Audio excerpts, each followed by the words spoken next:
I won't stop till I hear him say,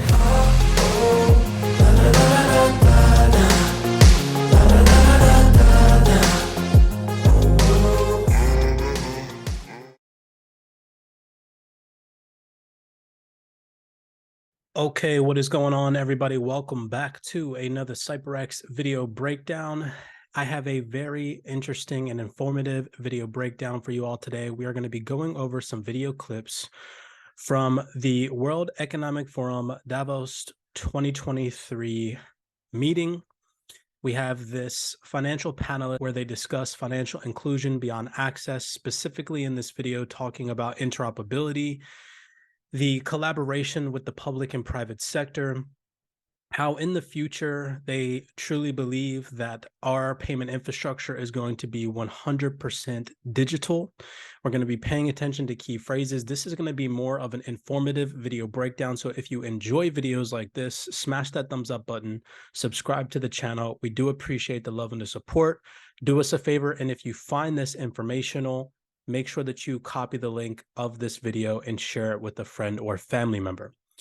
So with that being said, sit back, relax, and enjoy some of these video clips. In between them, I will be giving you all my peace of mind and breaking down my perspective on some of the things that these panelists discuss in this World Economic Forum 2023 Financial Inclusion Beyond Access video. So within this panel, it's a very interesting high-stake panel. We have Queen Maxima, we have the CEO of Visa, and we also have the CEO of Tala. Now, we know that Tala has joined forces with the Stellar ecosystem, which we'll get into later on in this video.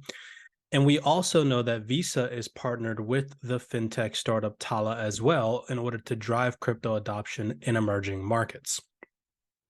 With that being said, the very first take of this video that I have for you all is them talking about the collaboration between the public and the private sector. So they're actually very good examples of doing that, but we have to really work together much more between the private and the public sector. And it will, I think it will be harder in very underpopulated areas. And I think the working together is going to become much more relevant, and partnerships. Now, for the first time, you just heard Queen Maxima mention to the panel the collaboration between the public and the private sector and how in the future it will become a lot more relevant.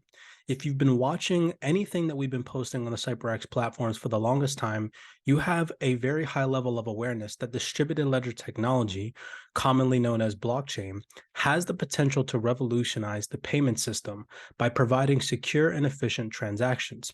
However, for its widespread adoption to take place, the collaboration between the public and the private sector is crucial. The public sector plays a significant role in creating regulatory framework that can accommodate the adoption of this technology. Now, this framework should address issues such as data privacy, anti-money laundering regulations, and consumer protection, among other things. The private sector, on the other hand, plays a critical role in developing and deploying blockchain-based payment systems that are interoperable. Pay attention to that keyword because we're going to get into that in just one second, with existing payment infrastructures. So by working together, both the public and the private sector can create enabling environments that encourage innovation and experimentation with this specific technology, while ensuring it does not undermine the stability and integrity of the payment system. Additionally, you need to take away that such collaborations can promote awareness and education about the potential benefits of blockchain-based payment systems, which in turn can help build trust and confidence among consumers and other stakeholders. I want you to pay attention to some key words that we just mentioned, which are interoperability and trust. Ultimately, the successful adoption of distributed ledger technology in the payment system will depend 110% on the coordinated effort between the public and private sector to address the challenges and seize massive opportunities for the future potential of this space. With that being said, let's move on. Now, in the next couple of video clips, you all can also see real fast, I'd just like to take a second and mention that the Circle CEO is sitting right behind this panelist. Now, the next couple of video clips, you're going to see the key phrase mentioned, the last mile, We're in the last crucial phase of this mass adoption of this technology before it really hits the fan and mass adoption via institutions start to flood this market. So pay attention again how many times these individuals mention the quote unquote last mile or the last stretch that we are currently in this blockchain adoption phase. Access issues. Is this a tougher 25% because of the issues you just raised and take extra effort? I don't mean to minimize. The last mile is always tougher, right? I mean, and then the last mile is always tougher, right? I mean, and then because you get into discussions, you go to countries and said, the last mile connectivity, for example, is very, difficult, so most of the private sector companies, And so when I think about the work that we've done across our markets, what we started with was really thinking about infrastructure and data. Because when we think about getting to that last mile,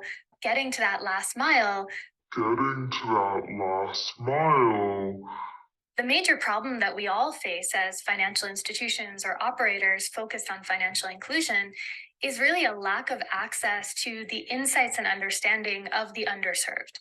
And so patiently there. I know Visa's got the probably, if not the most, certainly one of the very top, most extensive financial systems in the world, and you're everywhere in the world, essentially. You've heard a little talk about infrastructure. Among other things, Visa's made a commitment for a big investment in Africa. But can you just talk a little bit about the infrastructure needs and challenges that still remain for that last mile, to really get financial services out to everybody in the world? So with that key phrase, the last mile being mentioned, we are all well aware that this mass adoption and digital revolution is coming. Distributed ledger technology and blockchain protocols are transforming the current payment infrastructure. They are doing this by providing secure, transparent, and efficient transactions. Now, one of the main advantages of using distributed ledgers in payments is the elimination of intermediaries, reducing transaction costs, and increasing efficiency.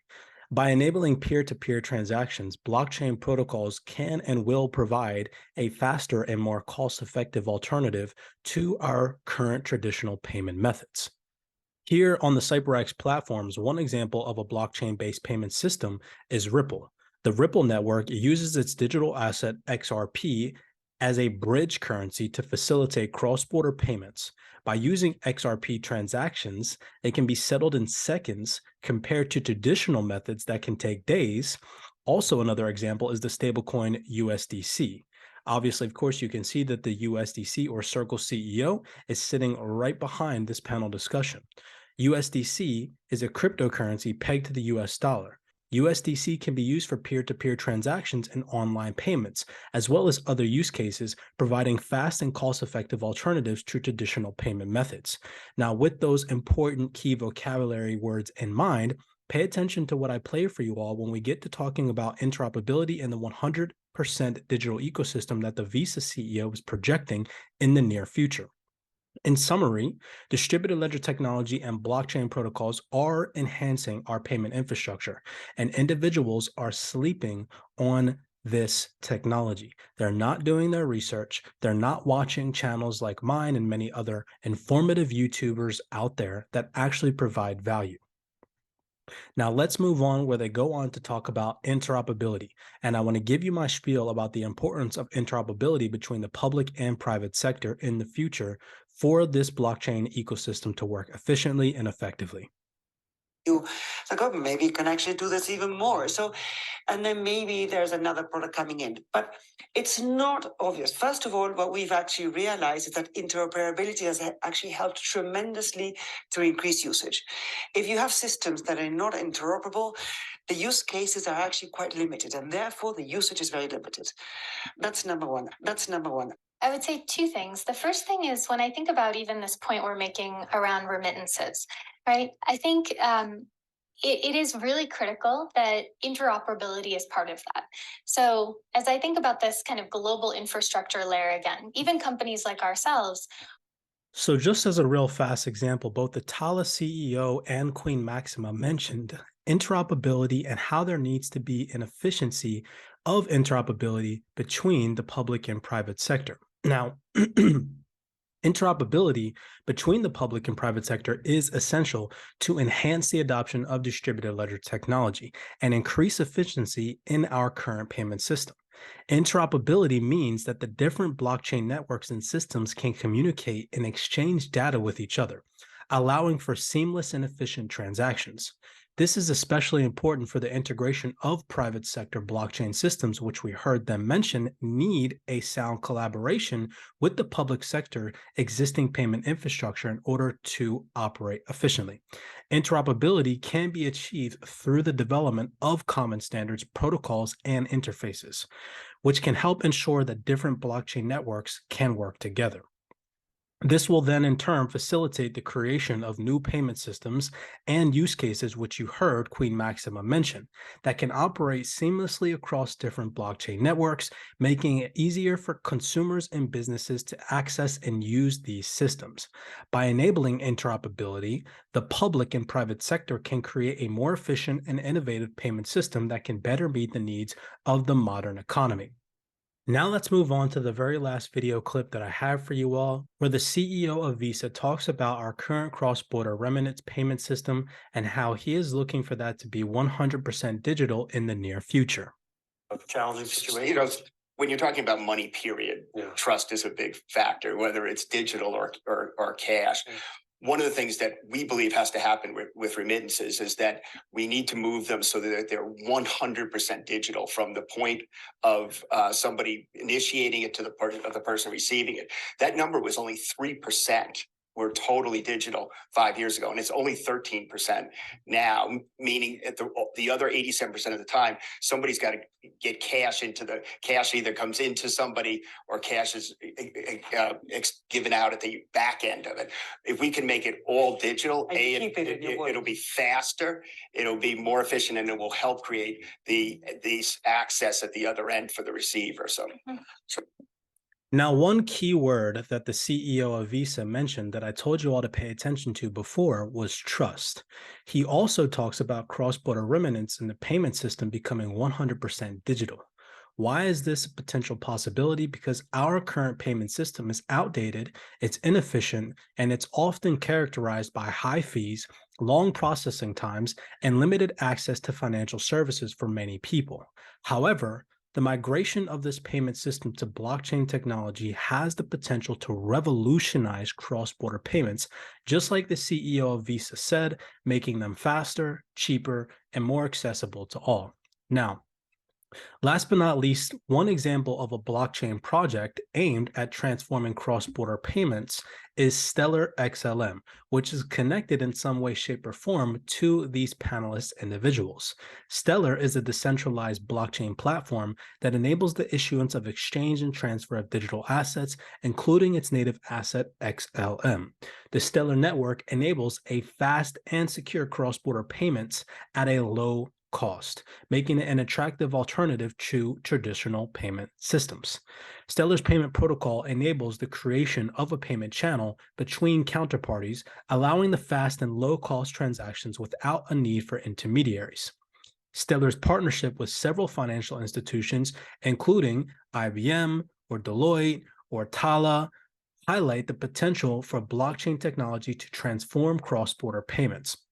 These partnerships aim to leverage Stellar's blockchain technology to develop a more efficient and cost-effective payment system that can operate seamlessly across borders. With that being said, in this video in mind, make sure that you all are doing your own personal research. I am here as an influencer to show you all that these elite individuals, these CEOs, Queens, CEOs of Tala, the USDC, Circle CEO sitting right behind this panel discussion, all while the FUD is circulating in the market, okay? Retail fear at the end of the day, when they see these news fundamentals, things like the SEC hammering down in the crypto space, remember that behind the scenes, individuals, CEOs in particular, of massive payment infrastructures like Visa are literally telling you to your face that they are looking to make our cross-border remittance services 100% digital, operating efficiently, collaboratively between the public and private sector on distributed ledger technology or blockchain protocols. With that being said, I hope that you all enjoyed this video breakdown. Like I said, I'm going to do my best to combine all of my mental material, giving you guys a more informative video breakdown behind the scenes of what's going on in the crypto space. If you guys enjoyed this, give us a thumbs up, smash that subscribe button, share this video breakdown. Let's wake some individuals up on what's really happening behind the scenes. As always, be cognizant, be aware, many blessings, and I will see you all in the next video breakdown. I won't stop till I hear him say, oh, oh, la, la, la, la.